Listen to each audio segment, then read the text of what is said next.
নমস্কাৰ, এয়া হৈছে আপোনাৰ গংগা যমুনা সৰস্বতী মেইন ত্ৰিবেণী ঘাট আৰু এয়া দৃশ্য হৈছে আপোনাৰ মহাকুম্ভ, যিটো নেকি 144 বছৰৰ পিছত স্থাপিত হৈছে প্ৰয়াগৰাজৰ ভিতৰত।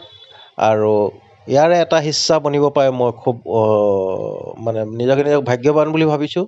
সেয়াই মই এটা সৰুকৈ শ্বৰ্ট এটা ঢালি থৈছোঁ আপোনালোকৰ কাৰণেও।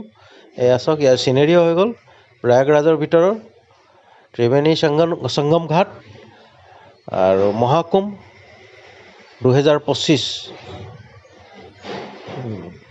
এয়া চব মানুহে স্নান গ্ৰহণ কৰি আছে। ইয়াত দেশ বিদেশৰ পৰা মানুহ আহি পাইছেহি, চবে নিজৰ নিজৰ হিচাপত ইয়াত স্নান গ্ৰহণ কৰি আছে।